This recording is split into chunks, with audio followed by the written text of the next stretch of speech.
Okay, it's going to be a review of Forbidden Door 2024. I thought the show was incredible. I think, the matches that I was expecting, a lot out of, they pretty much lived up to my expectations. Danielson and Shingo, Zack versus Orange Cassidy, Swerve and Ospreay. I think it's possibly the match of the year. I thought it was incredible. And, the latter match was really, really good. I thought it was friggin' awesome. I mean, there was a couple of spots that, you wish could have went better, especially some of the stuff that Mark did. Mark took some incredible chances in that match, but that was pretty damn awesome. But, there really was some disappointing stuff on this show. So I'm not going to say it's like the most consistent, show we've seen in AEW, but once again, another phenomenal Forbidden Door. Does not really surprise me at all. I want to talk about some of the pre-show stuff at the end of the video, because, you're never going to see a pre-show this stacked in a really, really long time. So you definitely had a lot of good talent on the pre-show. But hey, man, let's get right down to it. First match of the night, we had MJF taking on Hechicero. Okay, so this was a lot better than MJF and Tanahashi from last year, the open up Forbidden Door. MJF wrestled a little bit more serious here.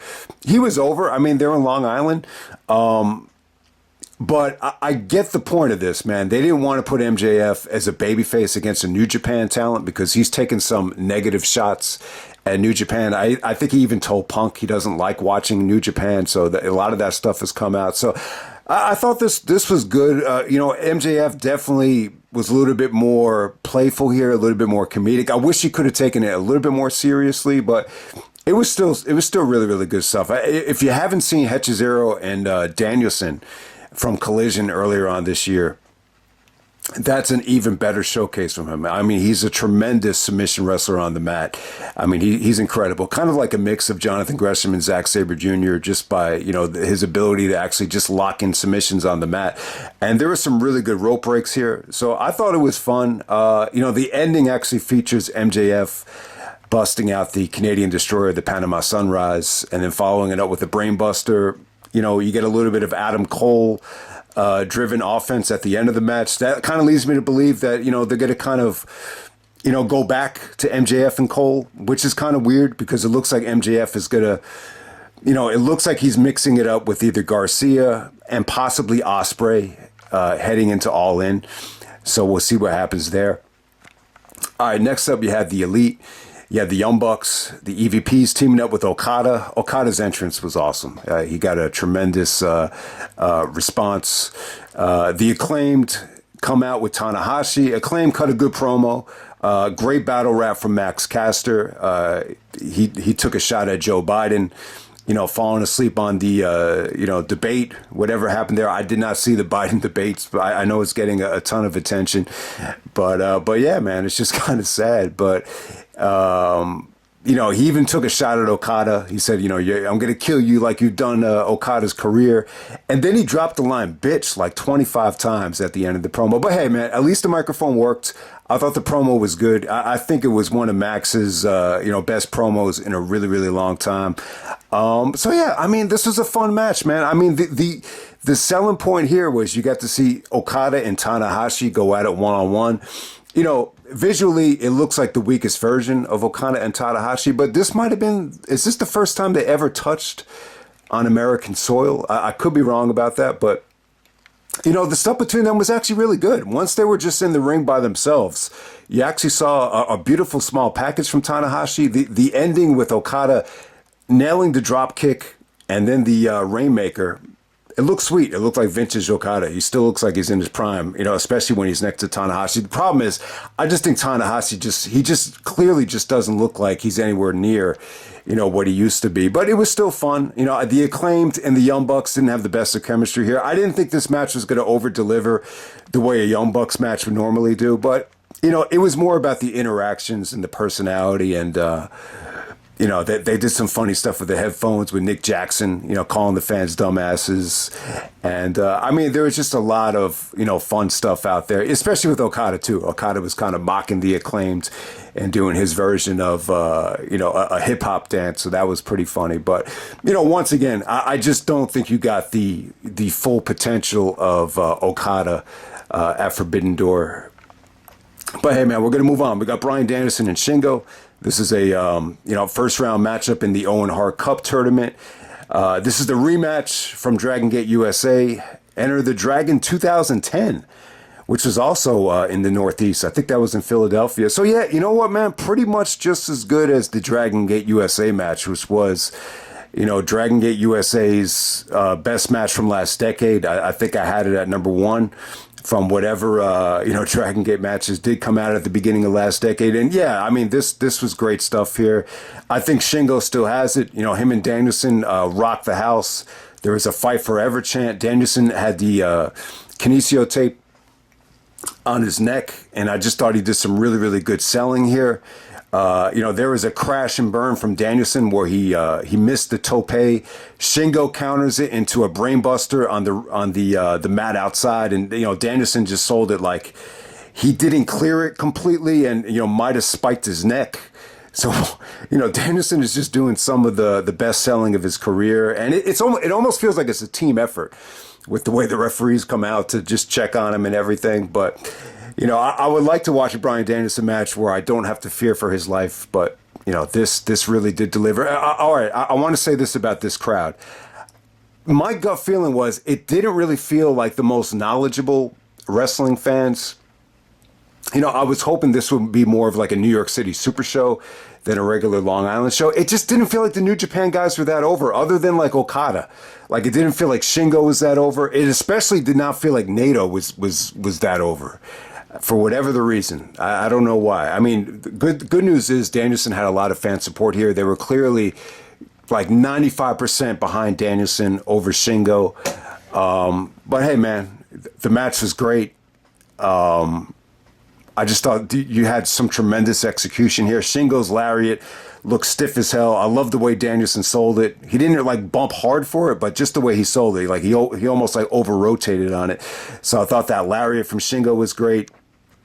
There was some tremendous transitions from Jujikatami into the triangle choke from Danielson, and then Shingo used his strength to kind of muscle out of it. It looked like he did a Welcome to Japan out of it. They actually called it a power slam, but it looked like he hit two Welcome to Japans. The first one, not totally Welcome from Japan. Then there was another one where Taz was like, all right, Welcome to Japan, it's over. And then Danielson kicks out of it. The crowd just lost their mind when Danielson kicked out of the second Welcome to Japan. And then I think Shingo actually kicked out of the Psycho knee. I thought that was awesome. The ending was awesome too. Danielson busted out. It almost looked like it was going to be like a crowbar. And then it almost just ended up being more of a submission on the shoulder, where he just kind of elevates it and puts pressure on Shingo's neck. It looked nasty. Shingo didn't even tap out. He just kind of passed out. I think Ospreay had to call for the bell. So a tremendous match between Danielson and Shingo. Honestly, guys, I didn't expect this to really, top their previous match, but I'm not saying it did, but I think it came close. I would say it's pretty much on the same level as the match that they had in 2010. I mean, think about it. It's almost been 15 years since the first Danielson and Shingo match, and I thought they pretty much almost topped it. All right, next up we had Toni Storm actually taking out Mina. Shirakawa. We had Mariah May out there at ringside. So this is really, really weird. She's out there to support both of the girls. This almost had like, man, this seems like there's like a lot of lesbians in AEW right now with this love triangle. And then you have, Saraya with her little girlfriend there. So, yeah, man, it's really kind of adding up. But, I thought this was a disappointing match. I thought it was, just another solid Toni Storm match. I think Toni Storm looked good here. Once again, I thought she was the better performer here. It just seemed like Mina, from a wrestling standpoint, it just seemed like she had a tough time moving Toni with some of the, inverted DDTs. It seemed like she had a tough time just elevating Toni's weight here. But other than that, I think Toni's offense at the end of it, the Germans look good. The ass shot looked good. And then the pile driver execution, I thought the ending came off really, really good. But, Another solid Tony Storm match. I think the match with, Serena Deeb was better than this, but this is pretty much on the same level as, every single Tony Storm match that you've seen on pay-per-view so far. I can't say that it's better than anything she's ever done. I mean, she's been champion for a while now, so the ending is probably the most memorable part of the match. You almost get a triple kiss here with all of them kissing each other at the same time. Have you coming from both sides like lesbian three-ways.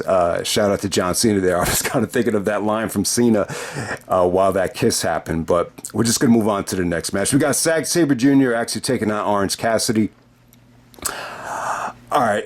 I mean, you could argue that Zack and O'Reilly, I think, might have been a better fit for Forbidden Door. I think it was probably more of an even matchup. But you can't argue with it, man. Orange Cassidy had the match of the night at Forbidden Door against Ospreay 2 years ago. So, Cassidy has proven that he delivers on pay-per-view. He delivers at Forbidden Door. So I had no problem with this. I thought this was awesome. I thought you had some incredible submission work here. The European clutch counters were incredible here, especially the one when Cassidy had his hands in the pocket. I thought that was great. Cassidy did some incredible dragon leg screws to Zack here. So give him credit, man. I think the match was awesome. Zack actually got some "you sick fuck" chants when he was trying to break Orange Cassidy's fingers here. So, I mean, the ending was sick as well. I mean, Zack, it looked like a version of a bow and arrow or an octopus. And, he's just kind of, stretching Cassidy out with the abdominal stretch, and then at the same time he's pulling back his leg. It just looked like an incredible submission. So yeah, big up to Zack Sabre Jr. I wish he would be at All In, man. He's such an incredible talent. I still got to see the rematch between Zack and Bryan Danielson, but hopefully Zack could definitely be a part of All In because he's from England, man. So we'll see what happens there. But yeah, I was really happy with Zack and Orange Cassidy. I thought this was incredible. I would go at least 4.25 on this. Next up, we have the Learning Tree, Chris Jericho teaming up with Big Bill and Jeff Cobb coming out there with Brian Keith to support them in the trios match against Samoa Joe, Hook, and Shibata. I actually thought this was a lot of fun, man. Jericho got some "please retire" chants at the beginning, and then he gets on the mic and saying, "I'm never going to retire. Hey, by the way, guys, I'm actually from Long Island. I was born in Manhattan." So, Taz actually told the story about how his dad played for the Rangers, and he kind of grew up a rich kid in Long Island because his dad was, gave birth to Jericho while they lived in Manhasset, New York. And, you guys remember in 2004, Vince wanted the brand, the baby faces from Canada, as they were from the United States, to make them connect better with the American fans. So, Benoit was being billed from Atlanta. Jericho was being billed from Manhasset. So, he tried to suck up to the Long Island fans, but it didn't really work, though. I mean, Jericho got a lot of heat here. But I'll tell you what, there were some "you still got a chance" on the walls of Jericho, and then it was kind of drowned out by "no, he doesn't." So I actually thought Jericho looked good here. It looks like he's getting in better shape. I just think Jericho needs to focus on conditioning. To me, it doesn't have anything to do with the allegations. I just think Jericho has let his body go. Guys have complained about how they're just sick of looking at his physique, but hopefully Jericho can turn things around and just get into better shape, because I actually thought he looked pretty good in this match. The stuff between Hook and Big Bill was really, really something to see here. Hook looked like a little kid out there compared to some of these guys. He's in the ring with monsters. I mean, Cobb, Big Bill, I mean, they definitely have the weight and size advantage on Hook. Hook tried to do a T-bone on Big Bill. But hey, man, I thought it was fun. I thought you had just a great combination of talent in this match, a nice little mix. Joe and Cobb went at it. I wish you could have done Joe versus Cobb one-on-one. But, you can't fit everybody on this show. I mean, look how much talent was relegated to the pre-show. But at the same time, I thought this was really good. I think you really had I think Hook was the star of the show here. He actually went over Jericho with the Judas effect. I thought Shibata played his role nicely. Joe actually, took a big bump to kind of eliminate him from the match. But yeah, I thought Bill was solid out there. This was solid stuff to me. I'm not going to say it was great. More than anything, it was more about the the crowd reaction for Jericho, that was probably the highlight of it more than anything, but it was still solid stuff, man. Next up, we had the ladder match for the vacant AEW TNT Championship. So, yeah, Edge actually breaks his ankle to end that steel cage match with Malachi Black. So the TNT title is vacant. So we have a ladder match. We have Jack Perry taking on Takeshita, Mark Briscoe, Dante Martin, Leo Rush, and El Phantasmo. I thought this was incredible, man. I thought, you had great talent here. I thought, incorporating Leo Rush and Phantasmo, it was just great to see them involved here. Leo Rush looked like a missile out there. Very, very reminiscent of Darby, like they pointed out on commentary. Just a lot of, crash and burns from him. Phantasmo was awesome, man. I thought he was a breath of fresh air. He took a nasty Blue Thunder driver through the table from Takeshita, which was really, really awesome. So it's funny, Dante did some great stuff out there, and give him credit too, because the last time he was in one of these matches, he almost ruined his career and, shattered his ankle, shattered his knee. But, there was one spot where he came down awkwardly on the ankle. I don't know if he was just, selling it because it was good drama. But, it just seemed like everybody was worried about him. But, hopefully he was okay on that. Mark did some crazy stuff out there. He actually did like a Sabu tribute to Takeshita, where he actually jumps off the chair and does the elbow drop through a table, through a ladder. And it looked like Takeshita broke his arm on that. So that was, Mark had some really nasty crash and burns. He actually tried to do a frog splash off the top of the ladder through, who was it? And then the table does not break. Was it Jack Perry? Yeah, the table does not break. I'll tell you what, man, if the table broke on that would have elevated this match even further, because this was going along great. Jack Perry was definitely the heel of the match, the chicken shit heel, kind of running away from everybody, being a little bit more opportunistic, and very predictable. I kind of knew, Jack Perry was going to win this thing. I kind of knew they were going to do the evolution thing with the Elite. And, just make Jack Perry the TNT champion. This way they could all be champions. But, I think the ladder match was definitely the fourth best match on the show. So definitely check it out. Next up, we have Mercedes Mone taking on Stephanie Vaquer from the New Japan Strong Women's Champion. Going up against the TBS champion. This is a winner-take-all match. But Stephanie is actually part of CMLL. I think she's actually from South America. Okay, so... really interesting match in terms of crowd reaction. The fans totally turn on Mercedes. Not at the beginning of the match, though. It kind of happened midway through the match. It was weird, man, because there was some, fuck the Celtics chants. There was fuck the Red Sox chants. There was a fan in the front row, showing off his Celtic green. I don't think that had anything to do with it, too. Like Nigel was saying, like, you can make all the excuses you want, but the bottom line is the fans got behind Stephanie here. Stephanie was able to show what she can do here, and she was really the better performer here. She was more impressive. She busted out that Alex Shelley. I wish there was a better name for it. Some people used to call it the skull fuck. And when Shelley used to do it, a lot of the fans, we used to chant, that was gay. This, you got to keep in mind, this is like 2005, 2006.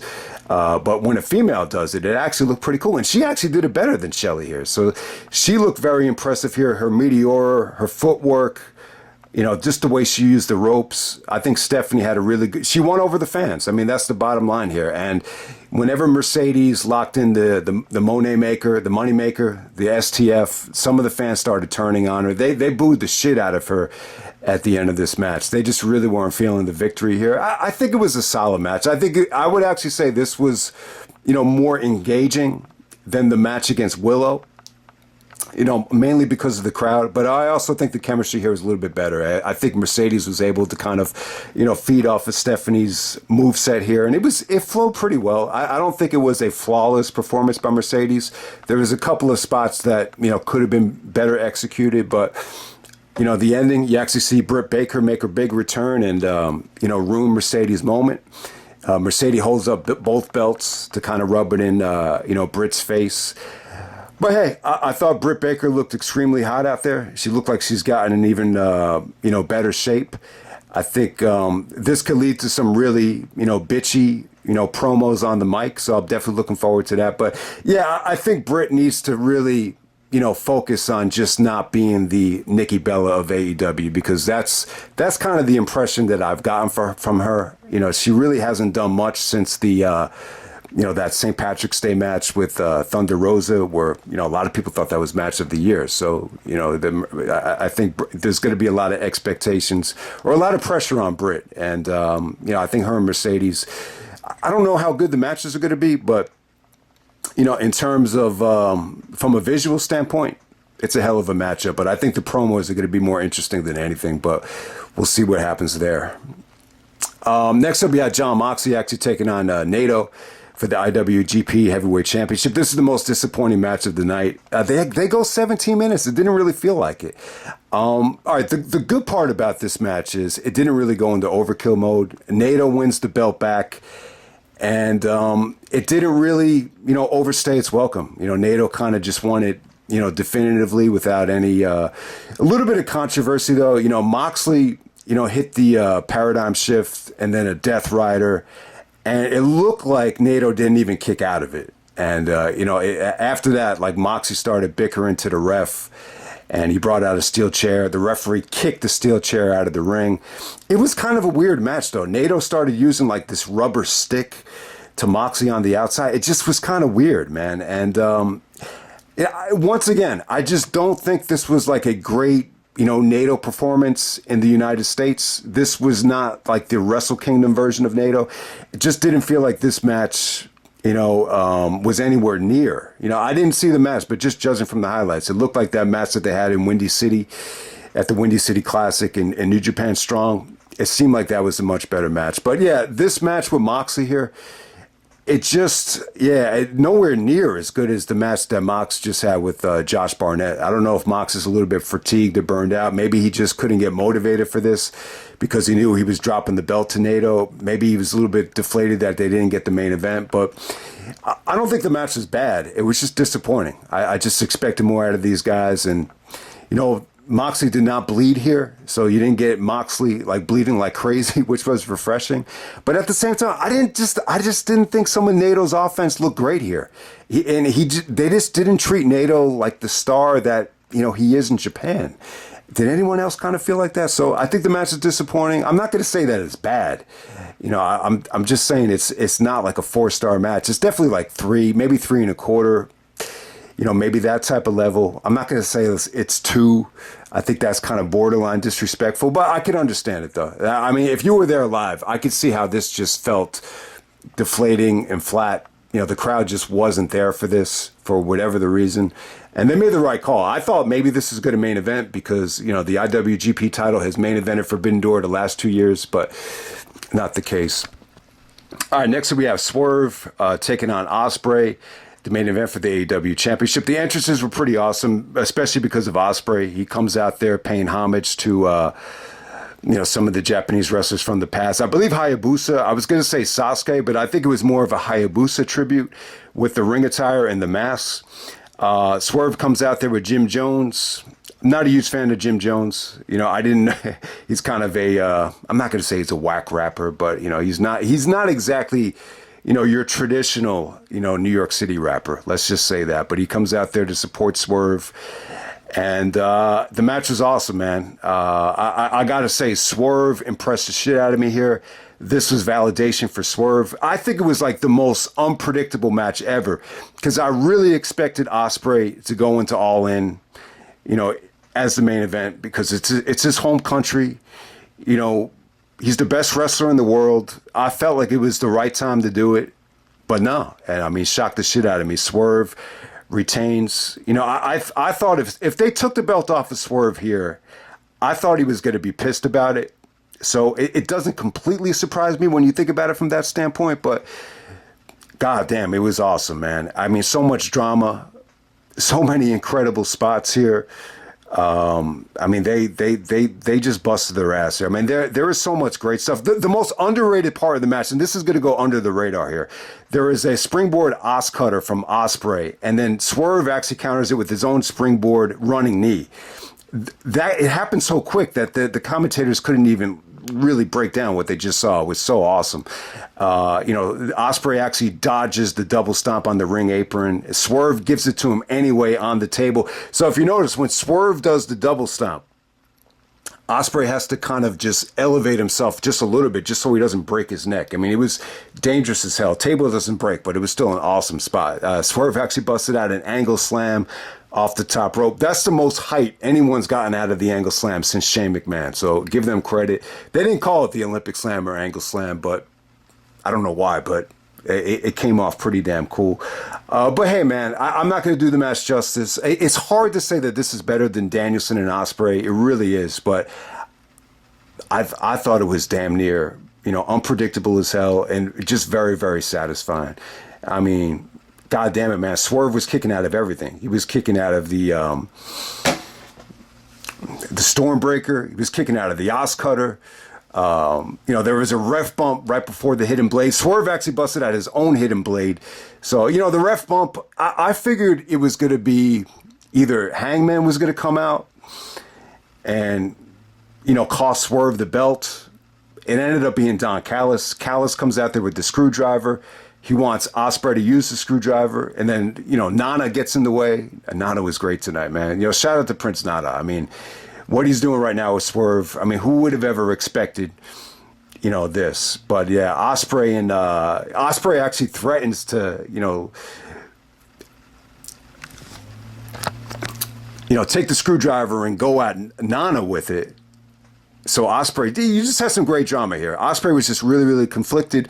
They teased the heel turn. He does not do it, though. Swerve comes in and takes advantage of it. Swerve just destroys Ospreay with move after move, and Ospreay is kicking out of everything. And then ultimately, after like 3 incredible near falls, Swerve puts him away with the driver to wrap this thing up. But hey, hell of a performance from Swerve. This is Swerve's best match I think he's had in AEW. In a straight-up wrestling match. Let's say that definitely the best match of his reign so far. Is it better than Swerve and Hangman from Full Gear? It's tough to say. It's definitely a contention. I would definitely say this is a 5-star match. A lot of it had to do with it being unpredictable. I think just a lot of people really thought Ospreay was going to win this thing, and it does not end up happening. But, now we can move along to All In, man. So Swerve in the main event of All In, I would assume it's going to be Bryan Danielson. I think it's going to be Danielson and Swerve. Now, there's a chance that it could be Jarrett. Jarrett just cut the promo of the year on Collision. I'm sure it popped up in a lot of people's YouTube algorithms, and it was an awesome promo. Jarrett and Owen have an incredible history together. Owen and Jarrett tagged up together the night before Owen died. You know how this affected Jarrett on the Owen Hart tribute show. Jarrett's wife died the same date that Owen Hart died, May 23rd. So there's a lot of, there's a lot of intrigue with having Jarrett win this thing. But I'm thinking about it. Swerve versus Jarrett in the main event of All In. I don't know, man. I don't know if that's going to work. If it was anywhere else, like if it was in Tennessee or maybe in the South, there's a lot you could get out of Swerve and Jarrett when you really, really think about it. But I don't know. Maybe you could do Swerve and Jay White. I would have, I was actually hoping that they would do Ospreay and Danielson, for the title in a rematch of All In, but that's probably not going to happen now. So we'll see what happens there. It looks like it's going to be MJF and Garcia. I don't know what Ospreay is going to be doing at All In. We could really go into depth with this All In card, but right now it just feels like it's really unpredictable. It feels like it's not really going to be the card that I envisioned. I mean, it should be interesting to see what Okada does. It should be interesting to see if Kenny Omega makes it back in time. So there's a lot of what ifs about All In. We're still 2 months away. But hey, I like the fact that there's a lot of intrigue about it. But if you haven't seen it yet, the pre-show here, I'm going to say it right now. Lucha Brothers teaming up with Mystico to take on, Tsuji, Titan, and Takahashi. That match was incredible. I thought it was one of the best matches on the whole show. Definitely the best match on the pre-show. So I will recommend checking that out. Mariah May and Saraya was awful. Not worth checking out. you know, you had a lot of talent in the four-way tag match. You had the Kings of the Black Throne. You had Ishii and O'Reilly teaming up together. You had Roderick Strong and Gabe Kidd. They're clearly, you know, building to a Roderick and Gabe Kidd match, so look out for that. And then you had Private Party as well. I mean, the match is okay. There wasn't like a lot of people in the crowd, but think about it. You had Roderick Strong, you had Malachi Black, O'Reilly, Ishii. You had some incredible talent in that match. It just didn't feel that important. It just went on really early. But hey, man, it was tough to get on the show. So overall, that's Forbidden Door. I would say not the most consistent show in the world. I think it's arguably the best Forbidden Door, though. I think it possibly is. You know, there's like 3 or 4 matches on this show that I loved, but yeah, man. Bryan Danielson, Shingo, Zack and Orange Cassidy, Swerve and Ospreay, possibly the match of the year. So definitely check it out. All right, guys. Hope you enjoyed the video, and I'm out. All right.